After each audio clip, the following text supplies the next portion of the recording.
ಸದ್ಯ ಬಿಜೆಪಿಯಲ್ಲಿ ಬಂಡಾಯದ ಬಿಸಿ ಎದ್ದಿದೆ. ಅದರ ಭಾಗವಾಗಿ ಈಗ ತಣಿಸುವಂತಹ ಕೆಲಸದ ಮೊದಲ ಹಂತವಾಗಿ ತುಮಕೂರಿನತ್ತ ಹೆಜ್ಜೆ ಹಾಕಿದ್ದಾರೆ ಮಾಜಿ ಮುಖ್ಯಮಂತ್ರಿ ಬಿಎಸ್ ಯಡಿಯೂರಪ್ಪನವರು. ತುಮಕೂರಿನಲ್ಲಿ ಮಾಧುಸ್ವಾಮಿ ಅವರನ್ನ ಮನವೊಲಿಸುವಂತಹ ಕೆಲಸದಲ್ಲಿ ಅವರು ಒಂದು ಅರ್ಥದಲ್ಲಿ ಸಕ್ಸಸ್ ಆಗಿದ್ದಾರೆ ಅಂತ ಕೂಡ ಹೇಳಬಹುದು.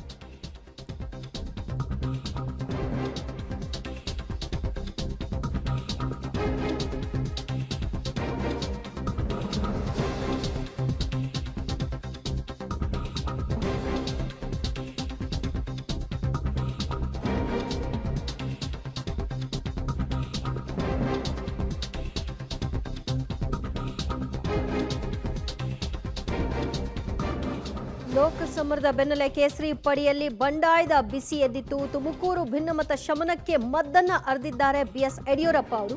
ಮಾಧುಸ್ವಾಮಿ ಅವರ ಮನವೊಲಿಕೆ ಕಾರ್ಯವನ್ನ ಇವತ್ತು ಬಿಎಸ್ ಯಡಿಯೂರಪ್ಪನವರು ಮಾಡಿದ್ದಾರೆ. ಪಕ್ಷ ಬಿಡದಂತೆ ಮಾಧುಸ್ವಾಮಿ ಅವರನ್ನ ಕನ್ವಿನ್ಸ್ ಮಾಡಲಾಗಿದೆ. ಮಸಾಲಾ ಜಯರಾಮ್ ಅವರ ತೋಟದ ಮನೆಯಲ್ಲಿ ಗೌಪ್ಯವಾಗಿ ಈ ಸಭೆಯನ್ನ ನಡೆಸಲಾಯಿತು. ಸಭೆಯಲ್ಲಿ ಮಾಧುಸ್ವಾಮಿ ಅವರನ್ನು ಕೂಡ ಜಯರಾಮ್ ಅವರು ಕರೆತರುವಲ್ಲಿ ಯಶಸ್ವಿಯಾಗಿದ್ದಾರೆ. ಮಾಧುಸ್ವಾಮಿ ಪಕ್ಕದಲ್ಲೇ ಕುಳಿತು ಬಿಎಸ್ವೈ ಮಾತುಕತೆಯನ್ನ ನಡೆಸಿದ್ದಾರೆ. ತುಮಕೂರು ಟಿಕೆಟ್ ಕೈತಪ್ಪಿದ್ರ ಹಿನ್ನೆಲೆಯಲ್ಲಿ ಮಾಧುಸ್ವಾಮಿ ಅವರು ಸಿಡಿಮಿಡಿಗೊಂಡಿದ್ರು.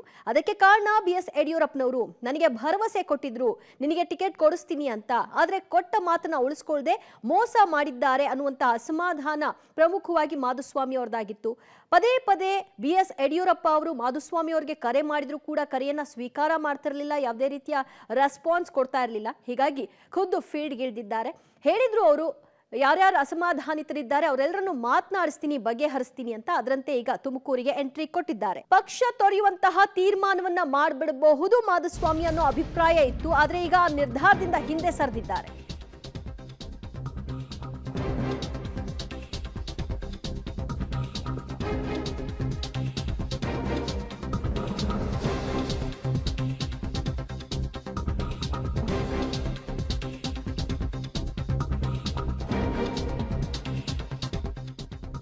ಪಕ್ಷ ತೊರೆಯುವ ನಿರ್ಧಾರದಿಂದ ಮಾತ್ರ ಹಿಂದೆ ಸರಿದಿದ್ದಾರೆ. ಅಂದ್ರೆ ಪಕ್ಷ ಏನು ಅಭ್ಯರ್ಥಿಯನ್ನ ಘೋಷಣೆ ಮಾಡಿದೆ ಸೋಮಣ್ಣ ಅವರು, ಅವರ ಪರವಾಗಿ ಅವರು ಕೆಲಸವನ್ನ ಮಾಡೋದಿಲ್ಲ. ಸೋಮಣ್ಣಗೆ ಬೆಂಬಲ ನೀಡುವ ಬಗ್ಗೆ ಯಾವುದೇ ನಿರ್ಧಾರವನ್ನ ಅವರು ಕೈಗೊಂಡಿಲ್ಲ. ತುರುವೇಕೆರೆಯಲ್ಲಿ ಬಿಜೆಪಿ ನಾಯಕರ ಜೊತೆಗೆ ಮಾಧುಸ್ವಾಮಿ ಅವರು ಸಭೆಯನ್ನ ನಡೆಸಿದ್ರು. ಸೋಮಣ್ಣಗೆ ಬೆಂಬಲ ನೀಡೋ ಬಗ್ಗೆ ಮಾಧುಸ್ವಾಮಿ ಅವರು ಯಾವುದೇ ಗುಟ್ಟನ್ನ ಬಿಟ್ಟು ಕೊಟ್ಟಿಲ್ಲ. ಪಕ್ಷ ಬಿಡದಂತೆ ಮನವೊಲಿಸಿದ್ದಾರೆ ಯಡಿಯೂರಪ್ಪನವರು. ಸೊ ಅದಷ್ಟೇ ಪ್ರಕ್ರಿಯೆಯಲ್ಲಿ ಯಶಸ್ವಿಯಾಗಿದ್ದಾರೆ ಅಂತ ಹೇಳಬಹುದು. ಕಾಂಗ್ರೆಸ್ಗೆ ಹೋಗಬಹುದು ಮಾಧುಸ್ವಾಮಿ ಅನ್ನೋ ಮಾತಿತ್ತು. ಸೊ ಅವರು ಪಕ್ಷ ಬಿಟ್ಟು ಹೋದ್ರೆ ಡ್ಯಾಮೇಜ್ ಆಗಬಹುದು ಅನ್ನೋ ಹಿನ್ನೆಲೆಯಲ್ಲಿ ಬಿಎಸ್ ಯಡಿಯೂರಪ್ಪನವರು ಆ ಒಂದು ಪೋರ್ಷನ್ ಏನಿದೆ ಅವರು ಪಕ್ಷ ಬಿಡದಂತೆ ಅವ್ರನ್ನ ಮನವೊಲಿಸುವಂತಹ ಕಾರ್ಯ ಅದರಲ್ಲಿ ಸಕ್ಸಸ್ ಆಗಿದ್ದಾರೆ. ಆದ್ರೆ ಸೋಮಣ್ಣ ಅವ್ರಿಗೆ ಟಿಕೆಟ್ ಕೊಟ್ಟಿರೋದು ಮಾಧುಸ್ವಾಮಿ ಅವ್ರಿಗೆ ಸುತಾರಾಮ್ ಇಷ್ಟ ಇಲ್ಲ. ಹೀಗಾಗಿ ಅವ್ರಿಗೆ ಬೆಂಬಲ ಕೊಡಲ್ಲ ಅಂತ ಕೂಡ ಅವರು ಹೇಳ್ಕೊಂಡಿದ್ದಾರೆ. ಸ್ವಲ್ಪ ಗೊಂದಲದಲ್ಲಿದ್ರು, ಅನೇಕ ವಿಷಯಗಳು ಟಿವಿಲಿ ಬರ್ತಾ ಇತ್ತು. ಅದಕ್ಕೋಸ್ಕರ ನಮ್ಮ ಹೆಸರೆಲ್ಲ ಸ್ನೇಹಿತರ ಜೊತೆಗೆ ಒಂದು ಮಾತನಾಡಿದ್ದೇವೆ. ಯಾವ ಕಾರಣಕ್ಕೂ ಅವ್ರು ಪಕ್ಷ ಬಿಡೋದಿಲ್ಲ. ಮತ್ತೆ ಈ ಚುನಾವಣೆ ಬಗ್ಗೆ ನಾವೇನೂ ಇಲ್ಲಿ ಚರ್ಚೆ ಮಾಡಿಲ್ಲ. ಅಸಮಾಧಾನ ಶಮನ ಮಾಡ್ಲಿಕ್ಕೆ ಏನು ಭರವಸೆ ಏನಾದ್ರು ಕೊಟ್ಟರು ಸರ್? ಏನು ಯಾರು ಮಾಧುಸ್ವಾಮಿ ಅವರು ಅದನ್ನ 4 ಗೋಡೆ ಮಧ್ಯೆ ಮಾತಾಡದೆ ಎಲ್ಲವನ್ನು ನಿಮ್ಗೆ ಹೇಳಕ್ಕಾಗೋದಿಲ್ಲ. ಒಟ್ಟಿನಲ್ಲಿ ಅವ್ರು ನಮ್ಮ ಜೊತೆಗೆ ಇರ್ತಾರೆ, ಪಕ್ಷದಲ್ಲಿ ಇರ್ತಾರೆ, ಮುಂದೆ ಎಲ್ಲವೂ ಸರಿ ಹೋಗುತ್ತೆ. 40 ವರ್ಷದಿಂದ ನೊಳಂಬ ಸಮುದಾಯದವ್ರಿಗೆ ನೀವು ಜೊತೆಯಾಗಿ ನಿಂತಿದ್ರಿ, ನೊಳಂಬ ಸಮುದಾಯದವ್ರನ್ನ ನೀವು ಕಾಪಾಡ್ಕೊಂಡ್ ಬರ್ತಾ ಇದ್ರಿ. 40 ವರ್ಷದ ಇತಿಹಾಸವನ್ನ ತುಮಕೂರಿನಿಂದ ಅಳಿಸಿದ್ರಲ್ಲ ಸರ್, ಇದು ನ್ಯಾಯ ಅಂತ ಜನಗಳ ಪ್ರಶ್ನೆ. ನೊಳಂಬ ಲಿಂಗಾಯತ ಪತ್ರಕರ್ತರ ನೀವು ನೊಳಂಬ ಲಿಂಗಾಯತರ ಪ್ರಶ್ನೆ ಸರ್ ಇದು. ನೀವು ಪತ್ರಕರ್ತರು ಸೂಕ್ತ ಸಮಯದಲ್ಲಿ ಅದಕ್ಕೆಲ್ಲಕ್ಕೂ ನಾವು ಉತ್ತರ ಕೊಡ್ತೇನೆ. ಎಲ್ಲವೂ ಸರಿ ಮಾಡುವಂತ ಪ್ರಾಮಾಣಿಕ ಪ್ರಯತ್ನ ಮಾಡ್ತಾ ಇದ್ದೇವೆ. ದಯವಿಟ್ಟು ಅದಕ್ಕಿಂತ ಹೆಚ್ಚಿನ ಯಾರಿಗೂ ಹಂಗೆ ಹೇಳಕ್ ಸಾಧ್ಯ ಇಲ್ಲ. ಇವತ್ತು ಯಡಿಯೂರಪ್ಪ ಸಾಹೇಬರು ನಮ್ಮ ಮನೆಗೆ ಬರ್ಲಿ ಅಂತಲೇ ಹೇಳಿದೆ. ಇವ್ರು ಯಾಕೋ ಪ್ಲಾನ್ ಮಾಡಿಲ್ಲ, ನಾನು ಕರೆದ್ರು ನನ್ನ ಬೇಸರಾಗೆ ಬಂದೆ. ಏನಪ್ಪ ಮನೆಗೆ ಬಂದಾಗ ಹಂಗೆ ಒತ್ಸವನ ನಾನು ಯಡಿಯೂರಪ್ಪನ ಮನೆಗೆ ಕರ್ಕೊಂಬರ್ದಲ್ಲ, ಎಲ್ಲ ದಾರಿ ನಾನು ಬರೋದಿಲ್ಲ, ನಿನ್ನ ತೋಟಕ್ಕೆ ಅವ್ರು ನಮ್ಮ ಮನೆಗೆ ಬರಲಿ, ಅಷ್ಟೊಂದು ಸಣ್ಣತನ ನಾನು ತೋರಿಸಲ್ಲ ಅಂತ ಇವತ್ತು ಹೇಳಿದೆ.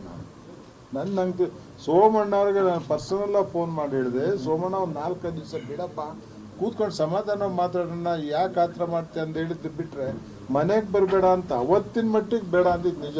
ಇವತ್ತು ಬೇಡ, ಒಂದು 4 ದಿವಸ ಬಿಟ್ಟು ಅಂತ ಹೇಳಿದ್ದೀನಿ. ಇಡ್ಸಲಿ ಅದನ್ನೇ ನಾನು ಹೇಳಿ, ನಾನು ಯಾರಿಗೆ ಹೇಳಲ್ಲ ರೀ, ಸೋಮಣ್ಣಗೆ ಯಾಕೆ ಬರಬೇಡ ಅಂತ ಹೇಳಿ. ಯಾರು ಬಂದರೂ ಸ್ವಾಗತನೂ ಮಾಡ್ತೀವಿ, ಆತಿಥ್ಯನೂ ಮಾಡ್ತೀವಿ. ನೋಡ್ರಿ, ನಾನು ಸತ್ಯ ನಿಮ್ಗೆ ಹೇಳ್ತಿದ್ದೀನಿ, ಅವ್ರು ಕಾಲ್ ಮಾಡಿದ್ದು ನನಗೆ ಗೊತ್ತಿಲ್ಲ.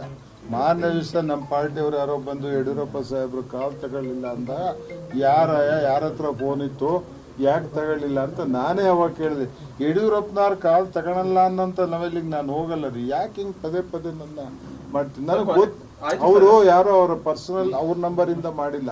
ನನ್ನ ನಂಬರ್ ಇದೆ ಬಿಟ್ಟರೆ ಒಂದು ಕೇಶವಮೂರ್ತಿ ನಂಬರ್ ಒಂದು ಫಿಗರ್ ನಾನು ನೋಡ್ಕೊಂಡಿದ್ದೆ. ಆ ನಂಬರ್ ಇಂದ ಅವ್ರು ಮಾಡಿಲ್ಲ. ನಾವ್ಯಾರು ಕಾಲ್ ಅವತ್ತು ಮೀಟಿಂಗ್ ಅಲ್ಲಿ ಇದ್ದೀನಿ ಅವ್ರು ಕೊಟ್ಟಿಲ್ಲ. ನಾವೇನ್ ಮಾಡ್ಬೇಕು ಅಂತ ಹೇಳ್ತೀವಿ. ನಾವು ಇವತ್ತು ಅವರು ಅದನ್ನ ಚರ್ಚೆ ಮಾಡಿಲ್ಲ, ನಾನು ಚರ್ಚೆ ಮಾಡಿಲ್ಲ. ವೋಟ್ ಹಾಕೋದ್ರ ಬಗ್ಗೆ ಪಾರ್ಲಿಮೆಂಟ್ ಚುನಾವಣೆ ಬಗ್ಗೆ ನಾವು ಚರ್ಚೆ ಮಾಡಿಲ್ಲ. ಅಷ್ಟನ್ನು ಹೇಳಲಿಕ್ಕೆ ಇಷ್ಟಪಡ್ತೀನಿ. ಅವರು ಮುಕ್ತವಾಗಿ ಮಾತಾಡೋ. ಮತ್ತಷ್ಟು ಮಾಹಿತಿ ಪಡೆಯೋಣ ನಮ್ಮ ಪ್ರತಿನಿಧಿ ಮಂಜುನಾಥ್ರಿಂದ. ಮಂಜುನಾಥ, ಅವತ್ತು ಕೂಡ ಮಾಧುಸ್ವಾಮಿ ಅವರು ಹೇಳಿದ್ರು ಯಡಿಯೂರಪ್ಪ ಅವ್ರು ಬಂದು ಮಾತಾಡ್ಲಿ ಆಮೇಲೆ ಮುಂದಿನದ್ದು ಅಂತ. ಅಂದ್ರೆ ಈಗ ಪಕ್ಷ ತೊರೆಯೋ ನಿರ್ಧಾರದಿಂದ ಹಿಂದೆ ಸರಿದಿದ್ದಾರೆ. ಆದ್ರೆ ಸೋಮಣ್ಣ ಪರವಾಗಿ ಕ್ಯಾಂಪೇನ್ ನಡೆಸ್ತಾರಾ? ಅದರ ಬಗ್ಗೆ ಅವರ ನಿರ್ಧಾರ ಏನಾಗಿದೆ? ಎಸ್ ದಿವ್ಯ ಜ್ಯೋತಿ, ಈಗಾಗಲೇ ಯಡಿಯೂರಪ್ಪನವರು ಮಾಧುಸ್ವಾಮಿ ಅವರ ಜೊತೆ ನಡೆಸಿದಂಥ ಸಂಧಾನ ಒಂದು ಹಂತದಲ್ಲಿ ಯಶಸ್ವಿಯಾಗಿರುವಂಥದ್ದು. ಇನ್ನೊಂದು ವಿಚಾರದಲ್ಲಿ ಮಾಧುಸ್ವಾಮಿಯವರು ಯಾವುದೇ ರೀತಿಯ ಗುಟ್ಟನ್ನು ಬಿಟ್ಟುಕೊಟ್ಟಿಲ್ಲ. ಪ್ರಥಮವಾಗಿ ಅಂದರೆ ಅವರಿಗೆ ಇರುವಂಥದ್ದು ಎರಡು ವಿಚಾರದಲ್ಲಿ ಕೋಪ ಇತ್ತು, ಅಸಮಾಧಾನ ಇತ್ತು. ಮೊದಲನೇದಾಗಿ ಯಡಿಯೂರಪ್ಪನವರು ನಮಗೆ ನಂಬಿಸಿ ಟಿಕೆಟ್ ಕೊಡದೆ ಮೋಸ ಮಾಡಿದ್ರು ಎನ್ನುವಂಥದ್ದು ಒಂದು ವಿಚಾರ. ಹಾಗಾಗಿ ತಾನು ಪಕ್ಷ ತೊರೆಯಲು ಮನಸ್ಸು ಮಾಡಿದ್ದೆ ಎನ್ನುವಂಥದ್ದು ಕೂಡ ಹೇಳಿದರು. ಆದರೆ ಪಕ್ಷ ತೊರೆಯುವ ನಿರ್ಧಾರದಿಂದ ಮಾಧುಸ್ವಾಮಿಯವರು ಈಗ ಸಂಧಾನದ ಸಭೆ ನಂತರ ಹಿಂದೆ ಸರಿದಿರುವಂಥದ್ದು. ಆದರೆ ಸೋಮಣ್ಣವರಿಗೆ ಸಪೋರ್ಟ್ ಮಾಡಬೇಕಾ ಬೇಡವಾ ಎನ್ನುವಂಥ ವಿಚಾರವನ್ನು ಯಡಿಯೂರಪ್ಪನವರೇ ಮಾಧುಸ್ವಾಮಿಯವರ ಅವರ ನಿರ್ಧಾರಕ್ಕೆ ಬಿಟ್ಟಿರುವಂಥದ್ದು, ಅವರ ವಿವೇಚನೆಗೆ ಬಿಟ್ಟಿದ್ದಾರೆ. ಹಾಗಾಗಿ ಈಗ ಸದ್ಯಕ್ಕೆ ಚರ್ಚೆ ಆಗಿರುವಂಥದ್ದು ಕೇವಲ ಪಕ್ಷ ತೊರೆ ವಿಚಾರದಲ್ಲಿ ಮಾತ್ರ. ಪಕ್ಷ ತೊರೆಯದಂತೆ ಮಾಧುಸ್ವಾಮಿಯವರ ಮನವೊಲಿಸಲಾಗಿದೆ. ಹಾಗಾಗಿ ಅವರು ಪಕ್ಷದಲ್ಲಿ ಇರ್ತಾರೆ ಎನ್ನುವುದನ್ನು ಯಡಿಯೂರಪ್ಪನವರು ಸ್ಪಷ್ಟಪಡಿಸಿರುವಂಥದ್ದು ಮತ್ತು ಮಾಧುಸ್ವಾಮಿಯವರು ಕೂಡ ಈ ವಿಚಾರಕ್ಕೆ ಸಹಮತ ವ್ಯಕ್ತಪಡಿಸಿರುವಂಥದ್ದು. ಆದರೆ ವಲಸಿಗರಾದಂತಹ ವಿ ಸೋಮಣ್ಣವರಿಗೆ ಸಪೋರ್ಟ್ ಮಾಡಬೇಕಾ ಎನ್ನುವಂಥ ಪ್ರಶ್ನೆ ಬಂದಾಗ ಮೊದಲಿಂದಲೂ ಕೂಡ ವಿ ಸೋಮಣ್ಣವರಿಗೆ ಟಿಕೆಟ್ ಕೊಟ್ಟಿರುವಂಥದ್ದು ಒಪ್ಕೊಂಡಿರಲಿಲ್ಲ ಮಾಧುಸ್ವಾಮಿಯವರು. ಯಾಕಂದರೆ ವಲಸಿಗರಿಗೆ ಟಿಕೆಟ್ ಕೊಟ್ಟಿರುವಂಥದ್ದು ಮತ್ತು ವಲಸಿಗರು ತುಮಕೂರು ಜಿಲ್ಲೆಯಲ್ಲಿ ಗೆದ್ದಂಥ ಇತಿಹಾಸವೇ ಇಲ್ಲ. ಹಾಗಾಗಿ ಕಳೆದ ಬಾರಿಯೂ ಕೂಡ 2019ರಲ್ಲಿ ದೇವೇಗೌಡರು ವಲಸಿಗ ಎಂಬ ಕಾರಣಕ್ಕೆ ನಾವೇ ಅವರನ್ನು ಸೋಲಿಸಿದ್ದೀವಿ. ಹೀಗಾಗಿರಬೇಕಾದ್ರೆ ನಮ್ಮ ಸಮುದಾಯಕ್ಕೆ ಸೇರಿದ ಒಬ್ಬ ವ್ಯಕ್ತಿ ವಲಸಿಗ ಬಂದರು, ಅವರನ್ನು ಗೆಲ್ಲಿಸಬೇಕಾ ಎನ್ನುವಂಥ ಪ್ರಶ್ನೆಯನ್ನು ಮಾಧುಸ್ವಾಮಿಯವರು ಮಾಡಿದರು. ಹಾಗಾಗಿ ವಿ ಸೋಮಣ್ಣವರಿಗೆ ಸಪೋರ್ಟ್ ಮಾಡುವ ವಿಚಾರದಲ್ಲಿ ಇನ್ನೂ ಯಾವುದೇ ರೀತಿಯ ಒಂದು ನಿರ್ಧಾರಕ್ಕೆ ಮಾಧುಸ್ವಾಮಿಯವರು ಬಂದಿಲ್ಲ. ಮುಂದಿನ ದಿನದಲ್ಲಿ ಅದರ ಬಗ್ಗೆ ವಿಚಾರ ತಿಳಿಸ್ತೀನಿ ಎನ್ನುವಂಥ ಮಾತನ್ನು ಹೇಳಿದ್ದಾರೆ. ಆದರೆ ಸದ್ಯದ ಮಾಹಿತಿ ಪ್ರಕಾರ ಅತ್ತ ಕಾಂಗ್ರೆಸ್ಗೂ ಸಪೋರ್ಟ್ ಮಾಡದೆ ಇತ್ತ ವಿ ಸೋಮಣ್ಣಗೂ ಸಪೋರ್ಟ್ ಮಾಡದೆ ತಟಸ್ಥವಾಗಿರಲು ಮಾಧುಸ್ವಾಮಿಯವರು ಯೋಚನೆ ಮಾಡಿದ್ದಾರೆ ಎನ್ನುವಂಥ ಮಾಹಿತಿ ಸದ್ಯ ನಮಗೆ ಲಭ್ಯವಾಗಿರುವಂಥದ್ದು. ದಿವ್ಯಾ, ಥ್ಯಾಂಕ್ ಯು ಮಂಜುನಾಥ್ ನಿಮ್ಮೆಲ್ಲ ಮಾಹಿತಿಗೆ.